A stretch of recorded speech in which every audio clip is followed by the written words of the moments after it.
Hey everybody, it's Ehren with the Findlay Mortgage Team. Happy Friday, happy spring. I don't think we've done a live stream since spring's happened. So getting into that market, and that's kind of what we wanted to talk to you guys today about is just kind of what we're seeing going into the spring market and some things to be prepared for and what to look out for. We're sitting down today with Zack Brittain from the Phipps Brittain real estate team operating here out of the Waterloo area. And again, just going to touch on, what he's seeing from the real estate side on the market, offers, what sellers are looking for, what we're seeing on the financing side, and just how you guys can best prepare for hopefully a really hot spring market. So we'll bring Zack in here and we'll get this show started. Finance Friday! What's going on, man? How are you? I'm good. I wish I had the big blowhorn going, but I'm pumped, man. It is getting a little bit warmer. The spring market is right here. And it's bizarre. Literally last week or two. I know we were talking a couple days ago. Literally last week or two, phone's been getting a little busier. Some changes kind of happened south of the border, impacting up here too. So, feels like things don't really happen that quick in real estate, and then all of a sudden they do. So I'm kind of curious to see what you guys are seeing on your end about the market and the financing as well. Yeah, it's like for us, I definitely in March, we've gotten a lot busier. We were kind of steady over December, January, February, but we could definitely tell, they're like the volume of transactions were down. Things weren't moving as fast. But just in the last, 3-4 weeks, all of a sudden, we were just kind of like slammed and things just kind of picked up.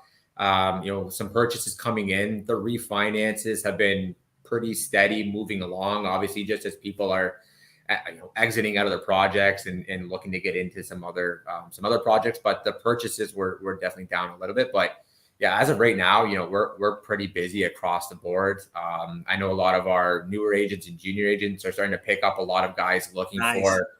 Yeah, it's good to see. They're looking for the pre-approvals. They're pushing pushing that on the buyers, making sure they're all ready to go and just having the numbers ready. So there's definitely a different sense about it in the office, and you can tell it's picked up and it's definitely livened up a little bit, which is good to see. And I know I'm sure the rest of the real estate world wants to hear that and wants to see that. And I'm ready for a hot market. I'm sure you guys are ready for a nice hot spring market. So hot market is all we have known for the last 6 or 7 years. So, It almost feels weird being not in a hot market for 6 or 7 months, basically since this time last year.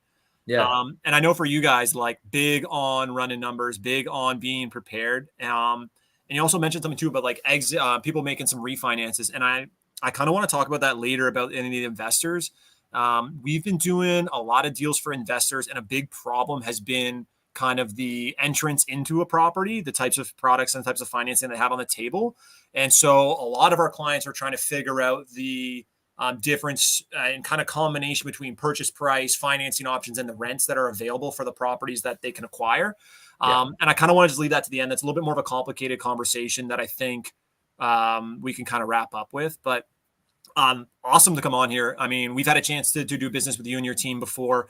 And we've obviously been really involved with the Canadian real estate channel, and just really positive experience for a lot of the people that are coming through the channel. We've had some really good comments, really specific comments sometimes about specific deals. So if anybody's watching this, you guys is a specific property, whether it's one you already own, one you're hoping to acquire, appreciate the comments, but shoot Ehren and the team just a quick message. They're going to have to hop on a call and actually take a real look at it. If you're getting answers from somebody cold over email or a quick phone call on exactly what you can and can't do for a product or a property, especially when it comes to financing, just take that with a grain of salt, guys, because very, very rarely is that going to be sound advice.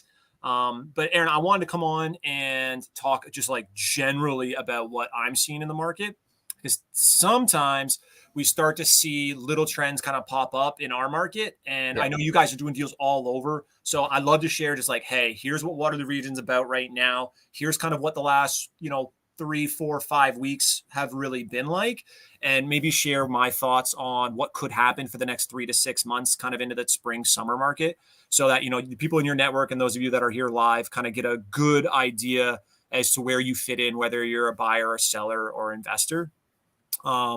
And I obviously, a key component of that obviously is your financing, but understanding kind of what kind of party you guys are going into here will help you dress for the occasion. So as we've gotten a little bit warmer, I actually wore my spring jacket today. Actually, now that I think about it, it's kind of Yeah. toasty inside. But what we've seen is a kind of a magnification of what we've seen for the last 6 months, and that is there's not a lot of properties. Volume's down, like you just said too. Volume's kind of been down all over Ontario for the last probably, let's say, few months at least. That's common. Like in the finance world, very similar to in the real estate world, right? You Yeah. got to get the seasonality, Yeah. right? Well, for sure. Yeah. Nobody's refinancing a property over Christmas compared to buying their dream home in the spring or the summer. It's just there's more people that are in Canada. More people are going to be doing business in those better weather months. And what we noticed over the winter was good properties were going quick. Selling maybe a week or two tops. They weren't really getting multiple offers, but they're probably selling around asking price, sometimes a little bit above asking price. And that was partly because the central banks were saying, hey, we're not going to be raising rates that much anymore. We're really going to taper that down. And there was no properties on the market. So if anybody's coming to our market, a lot of people relocate from the GTA. A lot of upsizers have been making that move, or a lot of people making their first purchase that don't want to buy a condo in some of the bigger cities. They'll come to our market, pick up something freehold. Investors as well, if they've been priced out of the busier markets, or they're just looking for a little bit more return and don't have as big of a purchase price kind of ceiling, they'll look at here in Waterloo region. And what we noticed across the board during the winter was there wasn't a ton of deals, but the good ones were gone. And now the last 3 months, 3 weeks, we've seen good deals get multiples in every price point, whether it's 4, 5, 6 unit multi-units, or whether that's your single family homes, your townhouses, your detached homes. If it's priced well, you're getting multiples on it, which was pretty surprising to me how quickly that kind of turned from, oh, our market's really slow, to holy shit, like you're getting multiples on any decent deal out there. Yeah, I think I just saw someone post, and I'm trying to remember if it was Guelph or Milton, and it may not be either of those, but it was a detached home listed, maybe it's Brampton. Anyways, listed for like 1.3, had like 20 to 23 offers and went for like 1.8. And that was on Twitter, like Instagram or something like that. But I'm starting to see some of these select cases of some of these homes getting, like, I'm definitely hearing the multiple offers again for sure, starting to come back up. But just to see something, that kind of fresh after a bit of a market downturn. I mean, we're still in a bit of a downturn, I guess you could say. Yeah. But to see something go for, 4 and a bit over the asking price, just kind of crazy. And it's almost just kicking off the spring market and getting back into it. You're definitely right what you're talking about with the seasonality. There's always a little bit of a lull, December, January, February.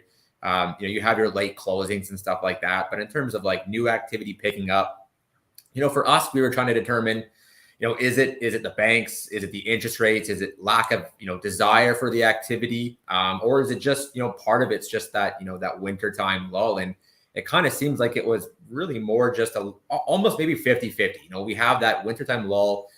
We're kind of coming to the point now where, we've had this interest rate environment on the upside with the rates, prime rate now. We've had two, no decisions or just holding of a decision. The bonds took a bit of a beating over the last couple weeks. They're back up a little bit. The fixed rates have been moving, honestly, over the last year and a half now, or year and 3 months. They've been coming up and down. We've been seeing them drop. They've been coming back up. So, that's not really anything new. It did drop quite a bit more than what they usually did. But, now taking a look at the activity of what's going on in the States and a lot of these banks starting to collapse, I think it's asking a lot of questions as to, where does the Canadian government start to go with their rate decisions? And, can you continue to increase prime rates when we're seeing the stress put on the American market? We already know a lot of the Canadians have put under a lot of stress with, prime essentially up 400 basis points. That's one of the largest increases we've seen. People are tapped out on their savings, on their lines of credits. Individuals and homeowners need that interest rate relief. So I think, from what we're kind of hearing, we're expecting rates to continue to trend downwards. Not maybe immediately on the prime side, but fixed rates, there's a lot of activity in the fixed rate sides. We're probably going to see that start to shift down slowly over the year. Probably going into next year is probably when we're going to start to see prime rate come down, but I don't expect it to really move much of the year. Interesting. It'd be nice if it came down, but well, and I had a quick question too. Like, I mean, you guys work with a lot of investors, so I think maybe I'll clarify the difference in trends for properties that are more conducive for investors versus like end users, buyer and sellers. But before I do that, like really curious what you're seeing a lot of your clients move towards in terms of the type of product they're picking up for their financing. Cause I mean, 3-4 years ago, everybody is like variable. Anything Yeah. other than variable, what are you wasting your time on? That was the general census I was getting from any mortgage broker I talked to anywhere. There's like, unless they're asking for a fixed, they're probably taking a variable for this reason, this reason, this reason, this reason, this reason. And Yeah. for a lot of people, I mean, I've done all types of financing for my own properties and our own investments, but generally speaking, are you seeing more people shift towards fixed rates, 5-year terms, shorter terms? Like just trying to get a clear picture on like what you're seeing a lot of people start to pick up. Yeah, I'd say the majority of our clients, if they are taking on a full mortgage, they're definitely staying in around that 2 to 3 year fix right now. Yeah. You Is know, that it's quite a investors bit. or is that end users or both? That's both. Oh It's a shit. little bit Okay. of both right now. Yeah, and I mean we're predominantly investors, so Yeah. our data of homeowners. It's I don't want to kind of speak for everybody, but at least the homeowners that we're seeing right now, we're kind of getting in for something a little bit shorter. I mean, you still got to be aware of the illusion of rates are going to change quickly. You Yeah. don't really want to be just taking 1 years with the expectation of rates are going to be cheaper at the end of your term because we don't know, right? I mean, we're in a bit of a weird time right now. We don't really know what's going to happen. Like I said, fixed rates are bumping up and down, and they have been for almost the last year. So, the last thing you want to do is just take a 1 year, specifically because you're hoping at the end of the year, those rates are going to be lower. Because if you don't, and for some reason rates are back up, well, you put yourself in a situation where you either have to try to refinance into something else, or Yeah. you're going to take a slightly higher renewal. And then one thing for everyone else to kind of keep in mind, like a quick little interjection here as I'm talking, is some of these OSFI changes that we've talked about in one of our other videos, some stuff coming. It's going to change a lot of the qualifications. So again, keeping that in mind too, because that stuff could be coming into effect as early as June, July, August area. Again, if you're taking a 1 year and just hoping at the end of the year you're going to be able to refinance into something cheaper, depending on how stressed your ratios are, you might be in for a bit of an unfortunate surprise. So again, keep that in mind when you're starting to think of your strategy. But in back to your question, I'd say the majority of people are sitting around a 2 to 3 year fix. I've had a couple of people take a 5-year variable where they're like, you know what, I'm okay with it. In my opinion, rates are going to be going downwards. I think we're at the top. I'm okay handling some fluctuation. So again, it depends on your goal too, right? Like, are Yeah. you looking to get in something short term where you're doing a bit of a fix, like a burr, and you need that flexibility to be able to exit? If we're in interest rate differential type market where rates are going to be going up, obviously your IRD penalty is going to be a bit more expensive comparatively, maybe to what a 3 months interest penalty is. So, everyone has their own kind of preferences on the rates. But if you're looking to hold on to something, you're not really in the middle of doing a project, I'd say definitely consider that 2 to 3 year rate right now. We're Because seeing that's kind some of rates right like now. the best of both worlds. We get, Yeah, we're not taking a 5-year term. And so, we're not just like, okay, well, here's our fixed rate for 5 years. And if interest rates go down, we're leaving us some money on the table. yeah, But it's like, we can get a pretty good rate considering what's happening in the bond market with fixed mortgages. And, that 2 to 3 years gives you at least a little bit of leeway where you're not going to have to ride the wave for those 2-3 years. You got that certainty kind of locked in for the short term. yeah, yeah. You never want to be just making your decision based on the hope that at the end of a 1 year term, the rates are going to be down. There's just a lot of risk with that. And if a 2 year term, at least if you break it at the end of the 1 year, you're kind of halfway through your term. There's a pretty good chance you might only be paying the 3 months interest. Again, that really does depend on where the rates go, but you are starting to mitigate that a little bit. Mm-hmm. A 3 year term, if you're looking to hold on to something a little bit longer and you aren't looking to exit out as fast, could be a better option. I haven't seen anyone take anything 5-year fixed right now, and I think it's probably a little bit aggressive. I think we are, in the next 2 years, including this one, going to see rates come down a little bit. So it might be better to take something in that middle term. But yeah, and again, like this is one of those things where you really have to have your goals in mind. Like, what are you looking for? Not just rate oriented and payment per month oriented, because you can start to put yourself in a bad situation if you're just looking at monthly payment. Yeah. And maybe I'll take this moment just to give a little piece of advice for anybody that ends up watching this video. And it might be a little bit different coming from a real estate agent as opposed to somebody in actual like mortgages, is like, there is many, many more important things than just getting the absolute lowest rate on your financing. And I understand how crazy that may sound to somebody who doesn't have a lot of experience with real estate, because you're like, well, Zach, you're an investor as well too. So you're a realtor and an investor. Yeah, so you have that piece of it too. Yeah, absolutely. So, but it's just like, even I have clients that are like, oh, well, this guy's going to give me a better rate. And I do understand that. Like, I don't want my clients leaving a ton of money on the table just because they're getting a better rate from somebody else. But there is so much more that goes into getting a product that is set up to give you what you need based on your goals. And like, I cannot stress this enough. When we work with our clients to find and acquire the right properties, like, we talk goals. We don't talk price range right away. Yeah. Right? Because goals I can associate with end products and end scenarios that I know I can be able to find and provide to my clients.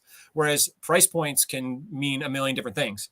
A good deal at $1 million maybe isn't as good of a deal as this other one at 500K, but they may fit your goals better. So understanding what your goal is when it comes to purchasing a property or actually getting financing, especially as investors, because I know you guys are like us, you work with a ton of investors. They usually come in with that mindset. Right? Like, understanding, okay, take a look at my whole picture. Here's what I kind of want to do for this deal, as well as, my next few deals. And then you can start matching up, product with property and goals. So just like a little push of advice from somebody who has no skin in the finance game, please just like it is frustrating. I'm sure you guys get some kickback on sometimes how, tedious things can be, gathering all the information, understanding all the variables at play. But I cannot stress how hard it is to give good advice, even as a real estate agent and in somebody that's like you guys in your team in finance, if you don't know all of the variables. And so just like quick little plug, please do not be scared to talk to your mortgage broker guys or your financier about your goals, about your properties, about your situation, because it will only help them figure out what the best options are for you. Straight up. Yeah. And we're always like, we talk about all the time, but we're always open to just have, like, there's no cost to just have an initial 30-minute call with us, right? If you're just trying to figure out what your options are, if we like, there are options that, if you're just a rate sensitive person, which is completely fine, by the way, like, there are people out there that are just rate sensitive, and that's fine. That's what you want, and that's specific to you. There are some options, like for us, for Scotia, who is a very investor focused lender, has a very creative product and a very aggressive product, but you pay a premium to be able to get that, flexible TDS and that, that investor focused underwriting. So, for a situation like that, you don't get the flexibility and the best rate at the same time. So there are some guys that just like to go to a bank and get as low as a rate as possible. And that's fine. And again, it's just about what your goals are and what you're looking for, and, being able to get that product. So. Yeah. And I think like the Findlay team approach is very similar to ours. Like, understand the circumstances, understand the goals, understand all of the potential options, and then go for the best possible option. And then let's figure out everything else underneath. Before I get talking about some stuff that are specific for investors, I wanted to highlight just a few things for just buyers and sellers out there. So if you're like an investor, like, I know you probably have your own properties as well, so you may be a buyer or a seller this year. I don't freaking know. But for our buyers out there, we started kind of giving them the, hey, we're seeing multiples come back. I'm also seeing a lot of cash offers come back, no conditions. So for those of you that are watching and don't know what that means, a cash offer doesn't mean I literally come with a briefcase of money. I kind of wish I've had that experience in my career. I haven't had a client just be like, hey, Zach, I got $1 million liquid. And when I mean liquid, I mean in $100 bills right here. Let's go buy a building. That probably actually wouldn't be in your benefit. The sellers and the brokerages involved would be like super suspect of where you got the money. But what I mean is a cash offer is like you're offering on a property and you don't have a condition of like finance, status certificate review, inspection, anything like that. And that's a firm offer. That's a cash offer. And the reason we're seeing a lot more of those is, like I said, good deals, whether it's a single family home, a condo, a house, detached house, or a multi-unit building, we're seeing multiples on them. And sometimes sellers, because they do know that there's a lot of uncertainty still kind of in our market for the short term, especially, I've even seen sellers take less money in multiple offers than multiple other offers on the table just because it's a firm deal. And when we're talking about deals at $1 million plus, this is tens of thousands of dollars. This isn't like they took $2,000 less because offer A had an inspection, but offer B was firm. Like, we're talking like tens of thousands of dollars that this can be saving some clients. Now, this is not Zach coming on here and saying, go put offers in without conditions. Just to be clear, that is not what I'm advising. Disclaimer at the bottom there. Yeah. So it's sellers, don't expect to sell your house in multiples every time for cash offers well over asking. And buyers, don't go out and start throwing in offers without conditions. I'm just saying this is something we're noticing. And from my perspective, when I work with buyers, especially when we start getting into these competitive markets, is I'm preparing them for that. And what I typically do is I will communicate directly with them and their mortgage broker, go through a few examples of properties that have recently sold that they like, that fit their criteria and their initial budget, and also give them a few live properties that are going to be very similar in terms of what we expect them to sell for, and say, hey, Ehren, hey, Findlay team, hey, mortgage brokers, like these are the types of properties my clients are telling me they like. They're typically selling in this price range or this price range. How comfortable are their financing options in this price range? So that, one, the buyer knows what the heck's going on. Two, the mortgage agent that's going to be working their file is comfortable and confident that what I'm saying matches up with what they're saying, so that when I do take them to see a property and there is competition or there isn't, we can move on it quick. When you're not dealing with large multi-units, complicated deals that typically have extensive conditional periods, like things can move very quickly for you buyers out there. So just like cannot stress enough, don't be scared of this type of market. There will be deals coming up. Prices are not expected to really explode in the next 30 to 60 days. But if we don't get more inventory and if people keep on offering multiple offers and all the good deals, then we can see, the market staying competitive in the short term, specifically in Waterloo region. For sellers out there too, like understanding that might be an opportunity to take advantage of a quick uptick in the market. I don't know how long our really low levels of inventory are going to stay here in Waterloo region. But right now, if you have a property that can be positioned well, whether it's in good shape or you can offer a favorable listing price or you can market it properly, then like there is some opportunity to sell a property in pretty good terms and price right now, just because there's not a ton available. Yeah. Right. And I don't know what you're seeing for some of your active clients in other markets. Are you seeing other markets like properties getting picked up pretty quick? I know that's not necessarily what your part of the deal is, but just kind of curious with your investors that you've seen come through for the last little bit. Yeah. I'd say from the realtors that I've talked to, everyone kind of says the same thing. Like, things are sitting in the market 10 days, and they're getting scooped up, which is, something that we've been seeing heading like late last year into this year. Was the people who have the liquidity and the cash are in a position to jump on things. And if you're not, and like you said, some of these deals where the guys are putting in the cash offers and they're picking up these properties, maybe $40,000-$50,000 less, it's appealing to the buyer. We just saw a bit of a gong show with some financing, a lot of deals starting to fall through as rates were just kind of jumping up. And I think there is that fear from a seller side where, hey, if I can just, my property is appreciated, even though we're down in the grand scheme of things. These home sellers who are selling right now probably had the property for, probably 5 years. So overall, they're up on their equity. Yeah. Hey, for, $30,000, $40,000, $50,000 less, or for no hassle, no headache, this guy's gonna take it cash. Yeah, we'll sell that. On the financing side, like from what we're seeing, people are still buying, right? Like people are still able to get qualified. Now, the people who were sitting on the edge before, yeah, you're going to be in a much more difficult situation. Yeah. If you're already having a hard time getting financing, it's only going to be that much more worse right now, unfortunately, as the market kind of continues to be where it's at. Obviously, as the market starts to correct a little bit with the rates and comes back down, that eases up a little bit. But, I've had a couple people get properties on the insured side, which is typically more difficult, putting 5% down. Yeah. We still are doing A side purchases and refinances. We still are getting guys done on the B side that, for some of the business for self guys, depending on where your income is coming from, contractors for sure are definitely going to be hurting a little bit just with business a little bit down. If you're looking to use some sort of bank stated income type products, just be aware of what has your business been like lately versus where was it maybe last year, the year before when you were actively transacting. When we're looking at income coming in, that if your business is reflecting the economy right now, it is going to be a little bit more difficult. But again, hopefully as this market starts to pick back up a little bit and we transition into next year, if you have to get into some sort of like interim financing where you're going into like a mortgage investment company using kind of like that C or semi-private lenders, as we call them, once the market picks back up and your income gets back up into next year, keep yourself in a position and look forward to that. And then we can exit out. But so just being aware of who you are, how you generate your income. But for the most part, there are still people getting their top tier financing. There's been some people that are stuck in projects. Yeah. Definitely seeing a lot of second mortgages right now, which makes sense because if you took a mortgage over the last 2 years, you're in a rate right now that you're not going to get, right? If you're in that 2 to 3%, maybe even like low fours, you're not getting that rate right now. So if you got into a burr in the last couple of years and you're sitting in something that's around 3%, it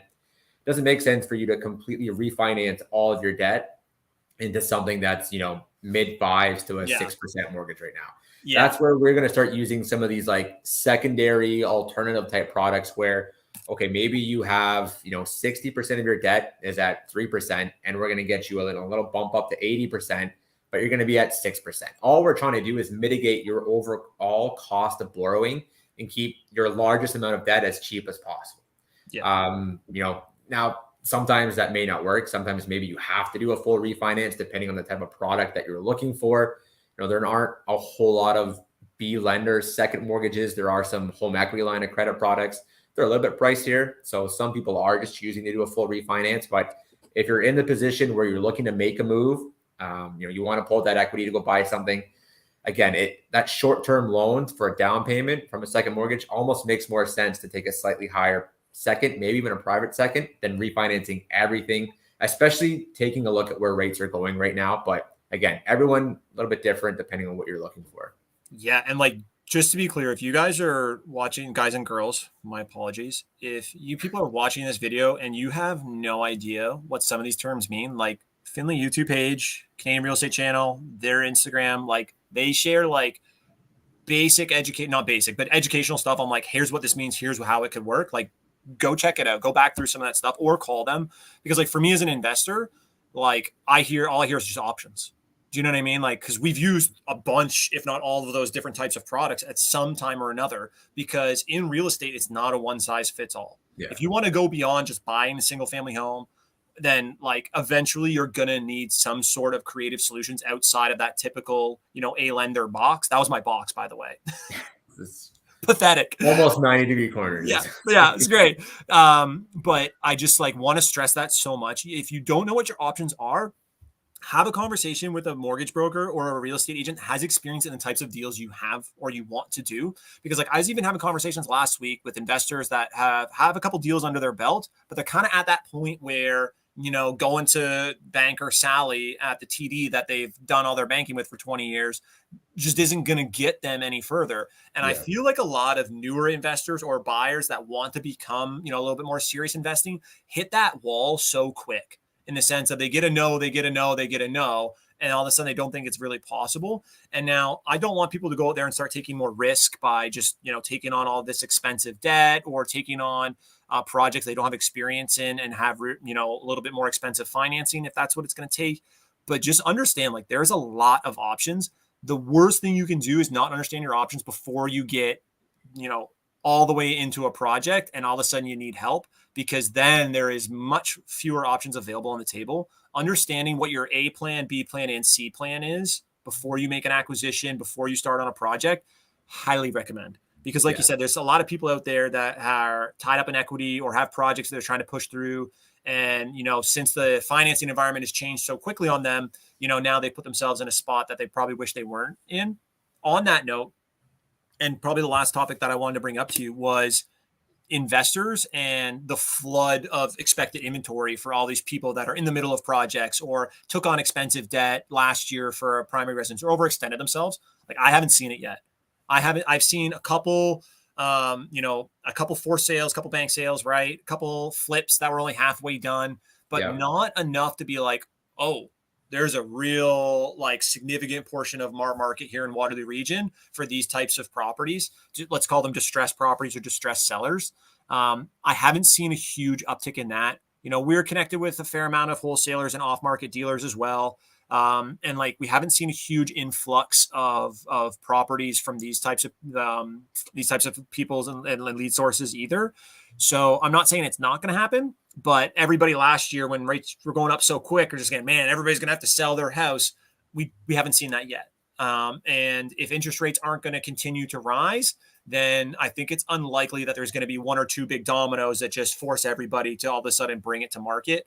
And even then, I do suspect that there's a fair amount of investors, whether they're institutional or private or individuals like myself, that are shoring up their cash positions, tightening up their financing so that if there are good deals that come out, they're ready to rock and roll and scoop those up. So just from my perspective, we haven't seen a lot of forced sales, a lot of distress sales yet.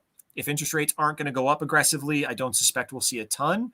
And honestly, our market's begging for inventory.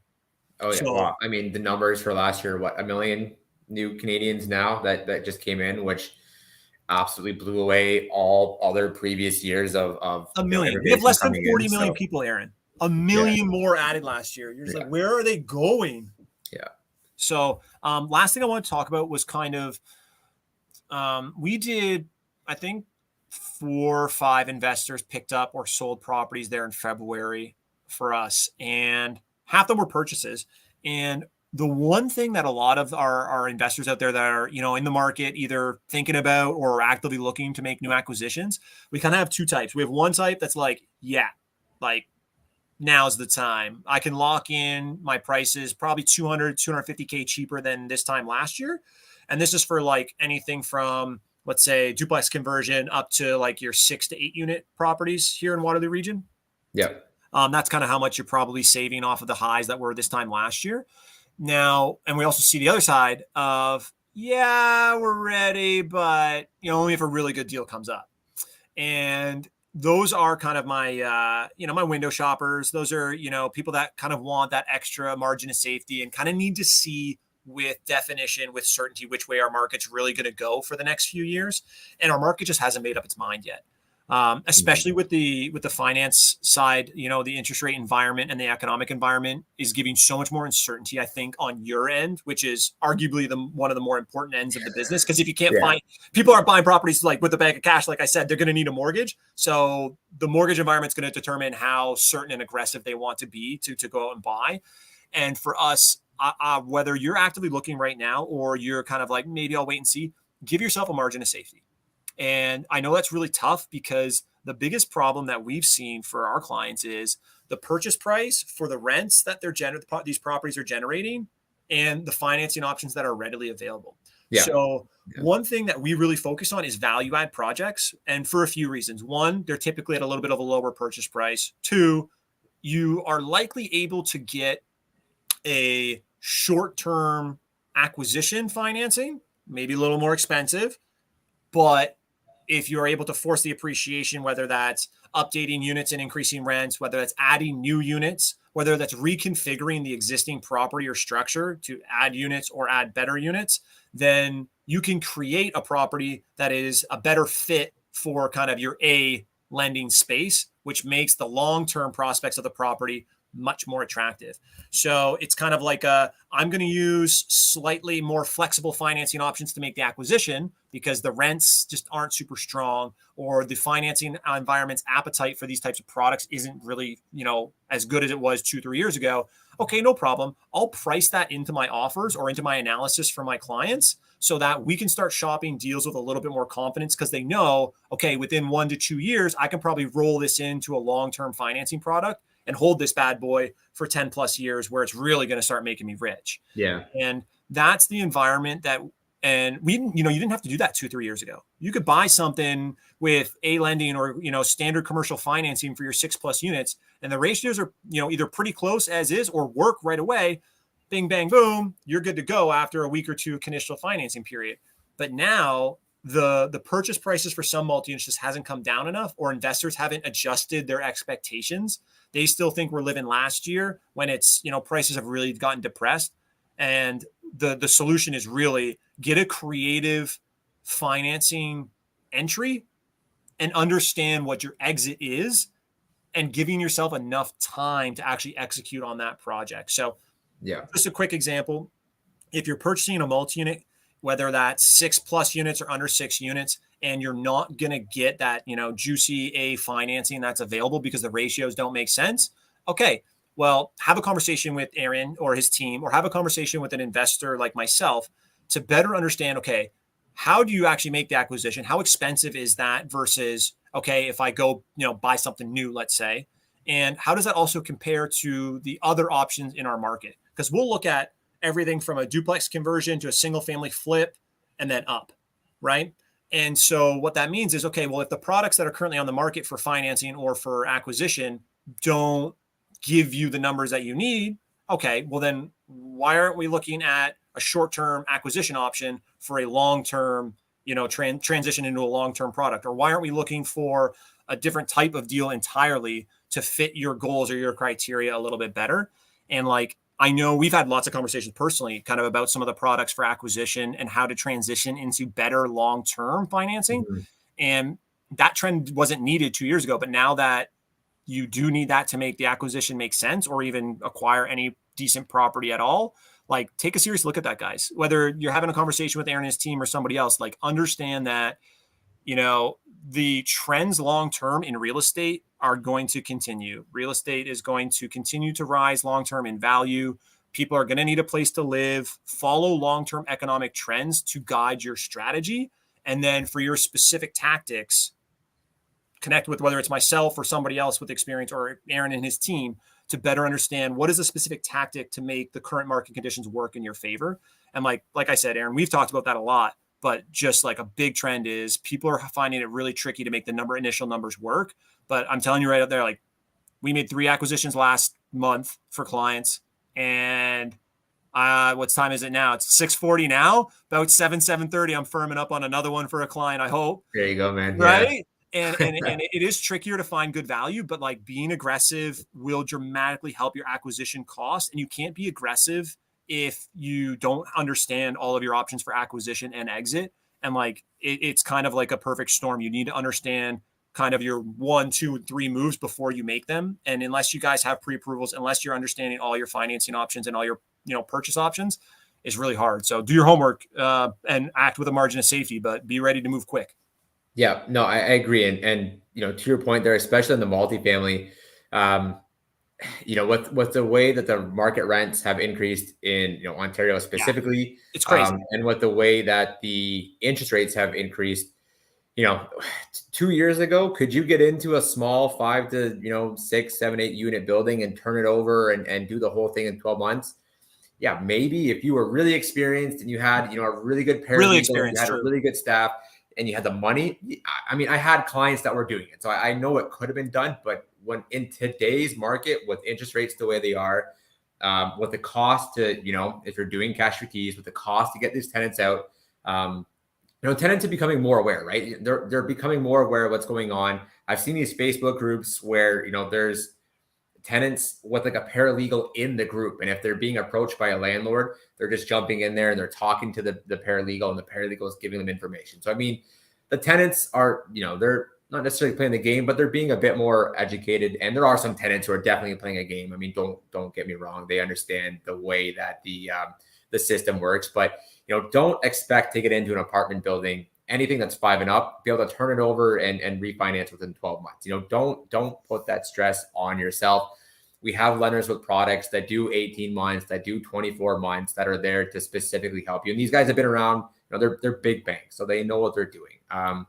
In terms of helping these multifamily buyers exit or get into projects and exit, one of our biggest bank lenders right now just came out with a product where they take a look at putting the emphasis on the exit into CMHC on their standard product as more of like a buffer or a stress test. So, for ease of numbers, if you're buying $1 million building and you want that 750, first position, 75% mortgage, as long as that 750 can be taken into CMHC on their standard product with your projected income, they will go ahead and give you that 75% loan to value on the purchase, even if that debt servicing isn't there. Now, there are some other things they're going to take a look at. Obviously, who are you as a borrower? What is your experience? How liquid are you? There's probably going to be an interest reserve depending on how much of a shortfall there is in the cash flow. But in terms of a buyer being competitive in today's market, because like you said, purchase prices, sellers are still coming off of that high from the last, year and a half. They're still trying to squeeze in these 2.5, 3 cap selling points where, it doesn't really work. But they still want those prices, right? So if you're trying to be competitive and you're trying to get those deals, having a product where we can get you that 75%, because the main issue is, as of right now, not necessarily in 18 to 24 months, when you turn that building over. We can make those numbers work with CMHC. It's as it sits right now. So Yeah. the ability for someone to look ahead and say, okay, based off these projected numbers, I can make this work at 75% of this purchase price with CMHC, and be able to get that 75% purchase price. That's a huge win for a lot of investors. Especially in today's market where a lot of the guys are a bit more cash strapped. They're trying to take advantage of, vendor takebacks or bringing on cash money partners to help with these things. Yeah. When you can keep more money in your pocket and you're not putting that 35, 40, 45% down, which is pretty typical for what we're seeing. Yeah. That's a huge win. And they will also, consider up to 75% loan to cost on your renovations. And I know people don't like to hear, but if you have some sort of cash aside to help turn over with tenants, they will potentially take a look at that budget as well too. That's part of the whole repositioning budget. Interesting. They And are that's really for acquisition, right? Because that's an acquisition into a CMHC product, right? They stress test it into CMHC. You don't have to exit Okay. into CMHC, and they're not looking at MLI select numbers. It's just a standard product, but this is just their stress test. They're just looking to see, is this mortgage going to be able to be taken out into CMHC on their standard product? And if they are, they're willing to move ahead of that 75%. It's an interest-only product. It's pretty competitive on the pricing. They give up to 2 years to be able to get it done. They can go directly into CMHC if you want to. You can exit out in a different product if you want to. Okay. They do like more major areas. If you're in a more rural market, it is a little bit more difficult.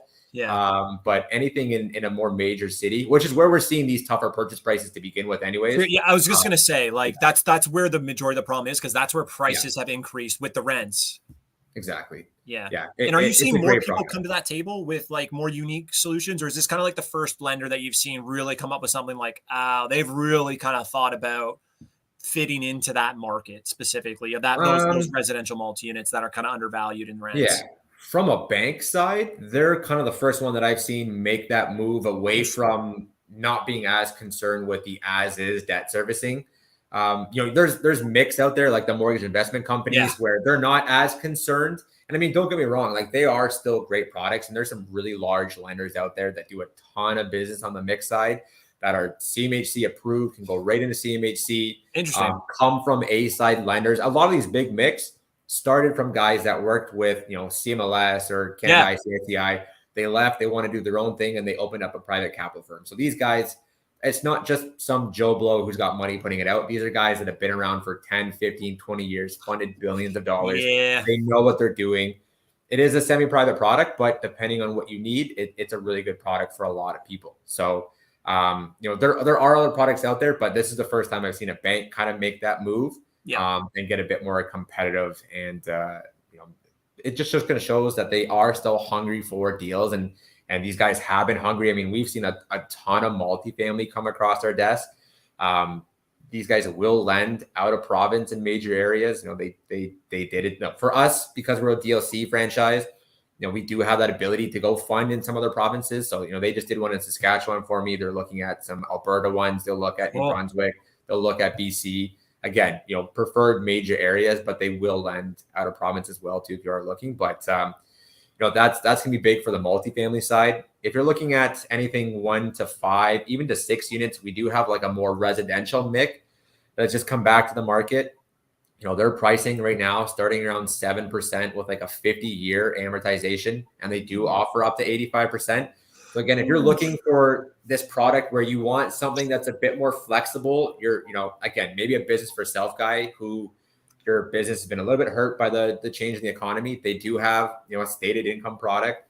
It is a short-term 12-month type solution. Again, it's helping you to get into the deal to do any of your renovations, your conversions, whatever you're looking to do. And then we can figure out an exit strategy for you. But, there still are products out there to help people make it work. Again, we want to be just a bit more dialed in with our exit strategies, given the economy, the rates, stuff like that. But things are still moving. Things are still shaking. Guys are still buying. People are still exiting out of their refinances.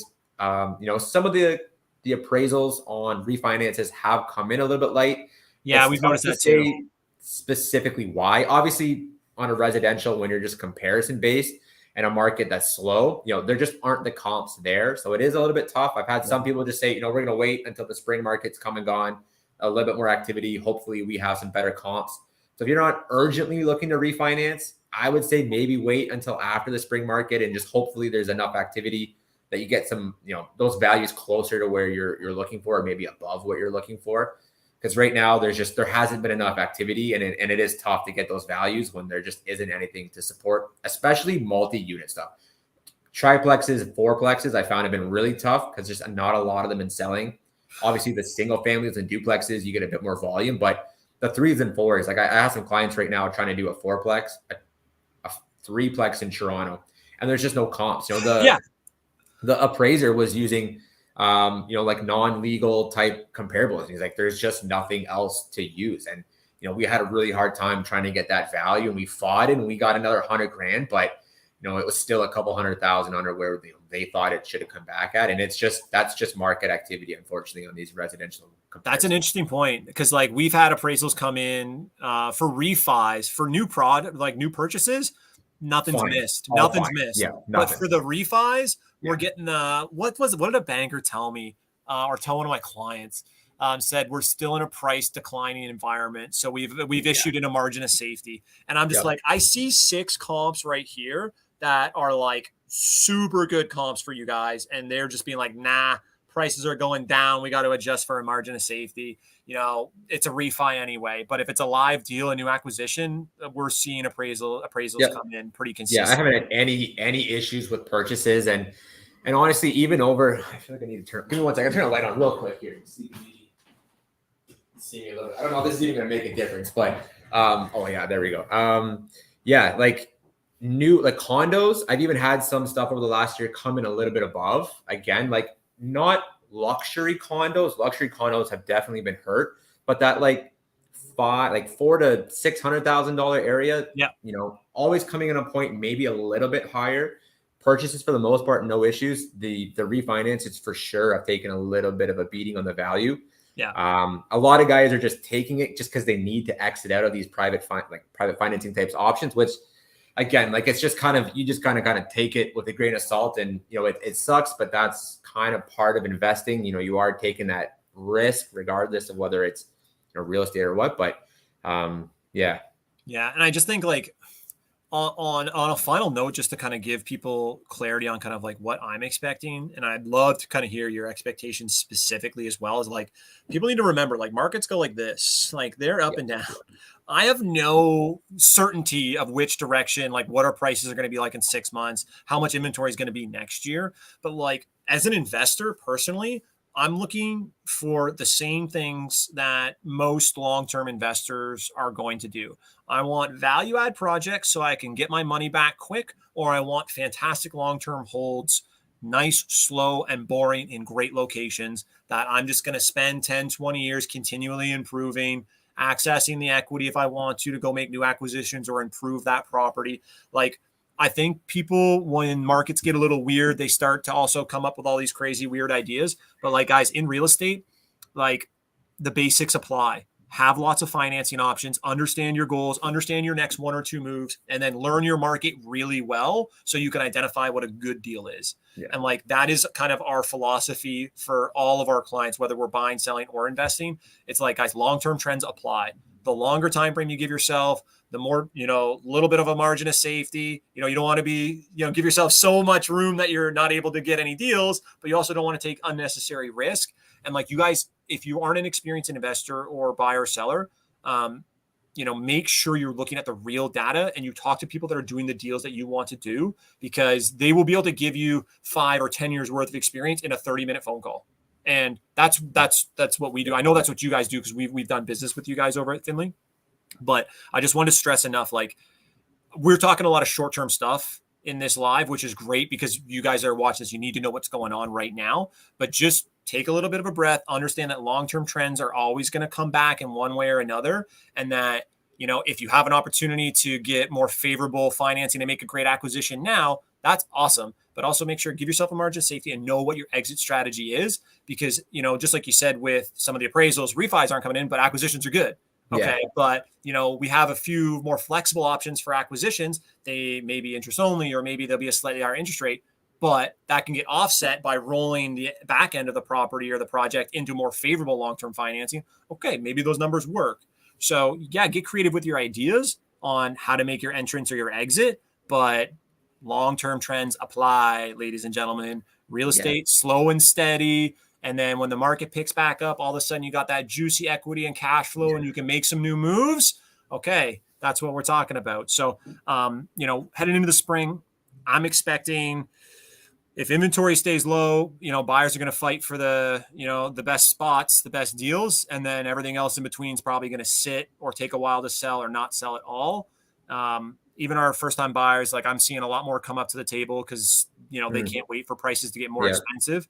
They'll ride the slightly higher interest rates, more expensive mortgages for the next year or two, and then make a better long-term move for them. But right now, business as usual. Inventory is low. Good deals sell quick. And our clients that are ready to rock and roll with multiple financing options are the ones that are making moves happen.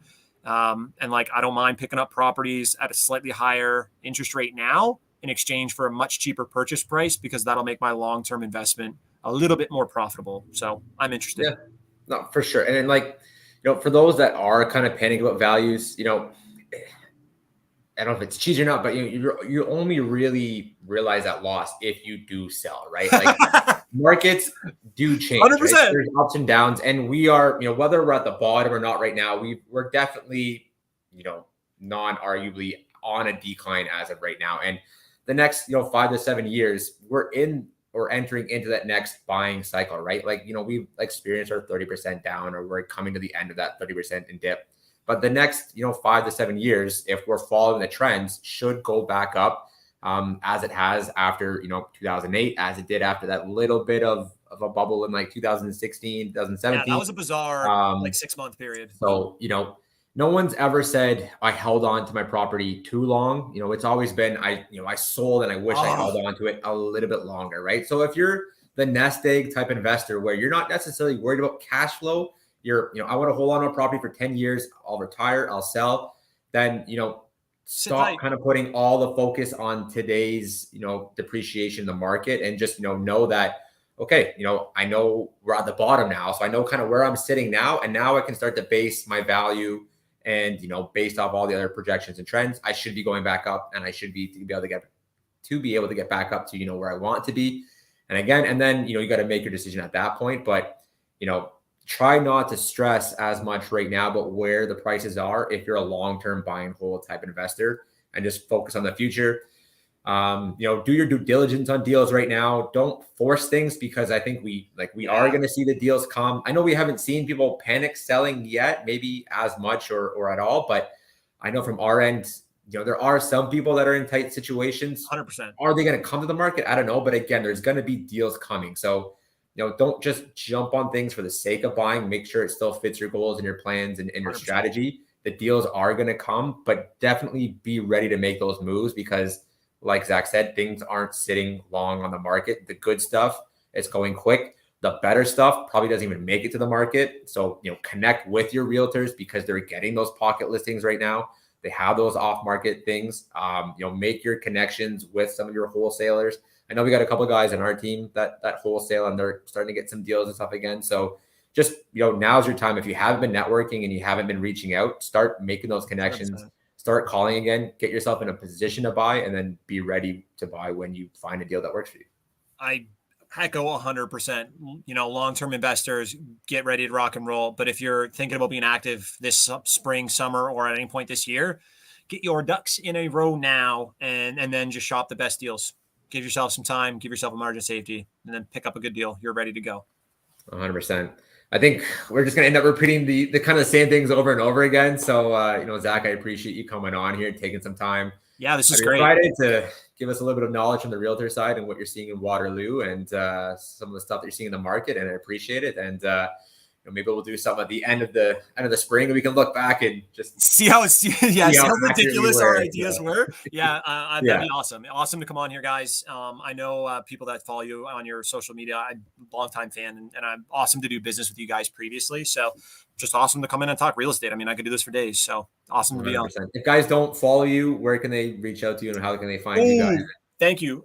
Free plug. Absolutely. Phipps Brittain Real Estate on Instagram and Facebook. We're most active there. And then all my personal contact information is there. We work directly with our clients. You know, you're not going to get passed off to another real estate agent. If you guys want to work with somebody that's got experience in investing in real estate, we have a portfolio in Waterloo region, and we help clients start and build their portfolios as well.